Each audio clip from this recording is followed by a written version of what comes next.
10%. That is how much of Russia's largest online retailer has been knocked offline in the last 2 weeks. Not by sanctions, not by bankruptcy, by drones. You already know Ukraine hit an oil refinery near Moscow this week. That part made headlines everywhere. But there was a second target hit in that same operation, and almost nobody is talking about why it matters more. In the early hours of July 29th, Ukrainian drones struck the Ryazan oil refinery southeast of Moscow. Fires broke out. Ukraine's general staff confirmed a direct hit. That part is simple. That part is expected. Russia has been losing refining capacity for months. But in that same overnight operation, drones also struck a Wildberries logistics center in the Ryazan region. And that is where this story actually gets interesting. Wildberries is not a military target on paper. It is Russia's largest online retailer. Think Amazon, but bigger inside its own country. It processes around 20 million orders every single day.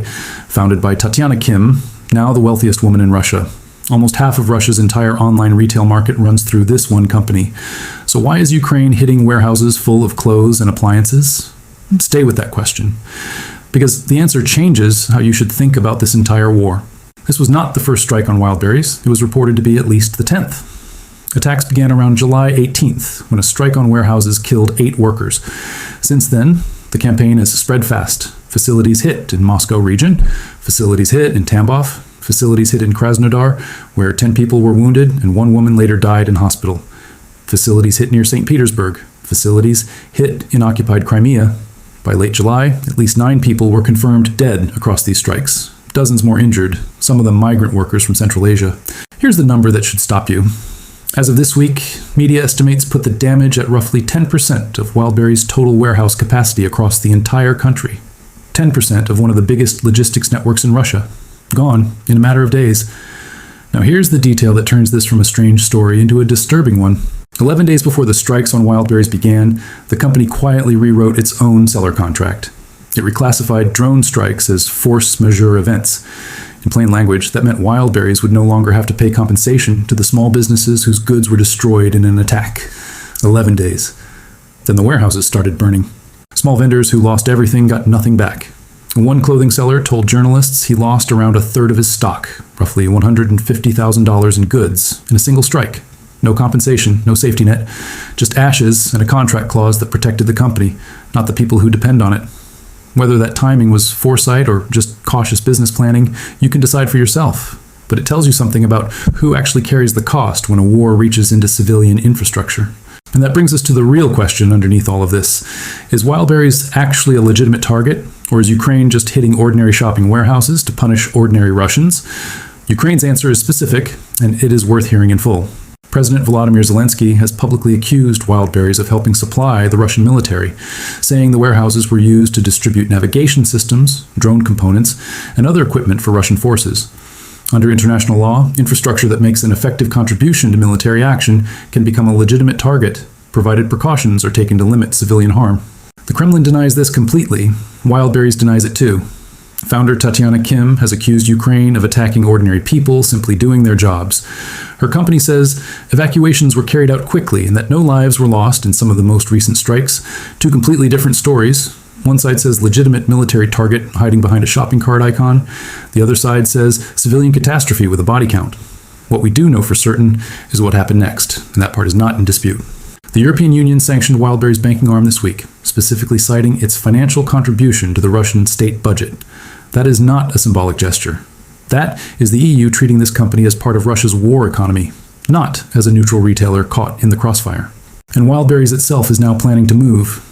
According to Russian media, the company has started searching for warehouse space in Kazakhstan and is reportedly prepared to lease all available vacant capacity there. A Russian company quietly relocating its own logistics outside Russian borders because Russian soil has become too dangerous for its own warehouses. Read that twice. The company is retreating from its own country's territory. Now let's connect this back to the refinery, because the 2 targets hit in the same night are not a coincidence. They are 2 halves of the same strategy. Russia's crude oil processing has fallen to its lowest level since 2005. Ukraine's own general staff has estimated that over 40% of Russia's refining capacity has been disabled at some point in this campaign. The International Energy Agency puts the more conservative number at over 20%. Either way, you're talking about 1/5 to 2/5 of an entire national industry, damaged or knocked offline. That crisis has spread to at least 78 of Russia's 83 regions. In some regions, gasoline has disappeared from sale completely. In occupied Crimea, authorities declared a formal state of emergency and banned fuel sales to civilians outright, gutting what was left of the peninsula's tourism season. That is the refinery side of the campaign. Cripple the fuel that moves tanks, aircraft, and military vehicles. The Wildberries side is different, and in some ways, more unsettling. That is not about fuel. That is about disrupting the everyday civilian economy that ordinary Russians rely on to function normally. Restoring the damaged Wildberries facilities alone is expected to cost up to 35.8 billion rubles, close to $457 million, a bill insurance companies are unlikely to fully cover. So picture what this actually looks like for someone living in Russia right now. Your government tells you the war has no real cost. Then gas disappears from the pumps in your town. Then the warehouse that stocks your online orders burns down, and the company that runs it has already written a contract clause so it doesn't have to pay you back. That is not abstract military strategy. That is daily life, quietly getting harder, one strike at a time. And here's a detail that rarely makes it into casual coverage.